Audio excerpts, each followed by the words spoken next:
सभी को नवोदय और जय भीम। मित्रों, किसी भी अंधविश्वास का विरोध करने का तात्पर्य ये कदापि नहीं हो सकता है कि आप उस धर्म का विरोध कर रहे हैं।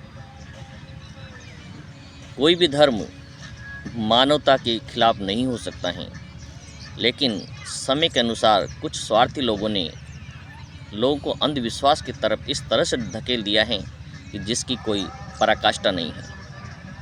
कल दिनांक 26 अक्टूबर 2024 को राजस्थान के अंदर दैनिक भास्कर के अंदर एक दर्दनाक घटना मैंने पढ़ी और शायद आपने भी पढ़ी होगी। नीम का थाना ज़िले के अंदर जोलो गांव के अंदर एक माँ ने जिसे बच्चे को 9 माह अपने पेट में रखा और पानी में डुबोकर मार दिया। इस घटना की जितनी हम निंदा करें उतना ही कम है। कहते हैं माँ अपने बच्चे की जान के लिए शेर से भी लड़ जाती हैं। दुनिया के किसी भी बाधा, बड़ी से बड़ी बाधा से वो लड़ जाती हैं और उसे बचा लाती हैं। लेकिन यहाँ पर एक माँ जिसने अपने बच्चे को 9 माह अपने कोख में रखा और उसे सिर्फ इसलिए पानी में डुबोकर, घर के अंदर ही टंकी में पानी में डुबोकर मार दिया और दिखावा करने लगी कि उसका बच्चा गायब हो गया है।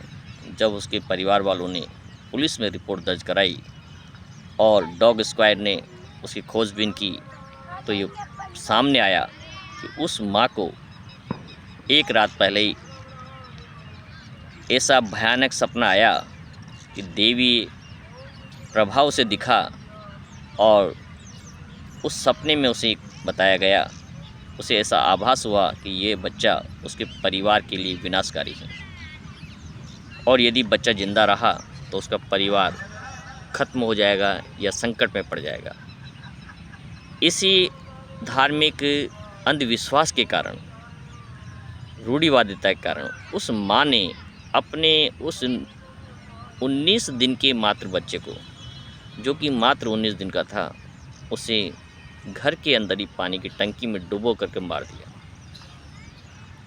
इस घटना से आप क्या सीखते हैं और हमें क्या सबक लेना चाहिए कि धर्म कोई भी मानवता के खिलाफ नहीं हो सकता है, लेकिन कुछ लोगों ने धार्मिक अंधविश्वास इस तरह से लोगों के, महिलाओं के दिमाग में ठूंस दिया है कि उन्हें अच्छे और बुरे का कोई पता नहीं है। वो हर चीज़ को धार्मिक कथाओं के आधार पर जोड़ती हैं, मान्यताओं के आधार पर जोड़ती हैं और स्वप्न के आधार पर जोड़कर जो माँ अपने बच्चे की हत्या कर सकती हैं, उसे क्या आप धार्मिक कह सकते हैं? नहीं। तो मित्रों, किसी भी अंधविश्वास का विरोध करना उस धर्म का विरोध तो कदापि नहीं हो सकता है। अंधविश्वास का विरोध केवल इसलिए किया जाता है कि जो बुराइयां हैं हमारे अंदर, समाज के अंदर, उसे दूर किया जाना चाहिए, क्योंकि कोई भी अंधविश्वास व्यक्ति को सफल नहीं बना सकता है, कामयाब नहीं कर सकता है और ऐसे अंधविश्वासों का हमें समय समय पर विरोध करना चाहिए। तो कोई भी स्वप्न के आधार पर यदि आप निर्णय लेते हैं और इस प्रकार की घृणित घटना करते हैं तो आप मानवता के लिए कलंक हैं। और ऐसे लोग जो अंधविश्वासों पर ध्यान देते हैं, उनको सही मानते हैं, रूढ़िवादिताओं से जुड़े हुए हैं, जो परंपराएं समाज के लिए हानिकारक हैं और उसका भी समर्थन करते हैं, वो भी मानवता के लिए कलंक है। मित्रों, धर्म व्यक्ति को प्रेम सिखाता है, करुणा सिखाता है, दया सिखाता है, दूसरों के प्रति सहनशीलता सिखाता है, मैत्री भाव सिखाता है। उसी को धर्म कहा गया है। यदि आप किसी आडंबर में पड़ के अपना और परिवार का अनिष्ट कर रहे हैं तो निश्चित रूप से आप गलत दिशा में हैं और आपको सही जानकारी का अभाव है, वो आपको लेनी चाहिए। हम सबको इस प्रकार के यदि कोई आडंबर समाज में होते हैं और इस प्रकार की काल्पनिक घटनाओं के आधार पर कोई कार्य किए जाते हैं तो उसका हमें पुरजोर तरीके से विरोध करना चाहिए। मुझे इस घटना पर बहुत ही बड़ा खेद है कि इस प्रकार की घटना आज भी राजस्थान में होती रहती हैं। 2 साल पहले ही दिवाली के पूर्व इस प्रकार की घटना राजस्थान में पहले हुई थी, जहां एक दंपत्ति अपने नव ग्रह के अंदर नए घर के अंदर प्रवेश करने से पहले ही बारिश के कारण पुराने घर में दब करके मर जाते हैं।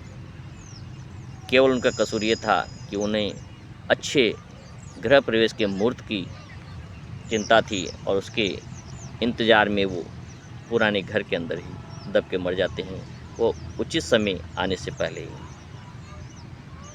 यदि समय पर वो अपने नए बनाए हुए घर के अंदर प्रवेश कर जाते अपनी इच्छा से, किसी आडंबर का से बच करके, तो निश्चित रूप से वो पुराने गले हुए जर्जर मकान के अंदर दबकर कभी नहीं मरते। तो हमें किसी भी आडंबर का समर्थन नहीं करना चाहिए, उसका पुरजोर विरोध करना चाहिए। सत्य को विज्ञान की कसौटी के आधार पर समझने का प्रयास करना चाहिए। सभी को नमो बुद्धाय, जय भीम।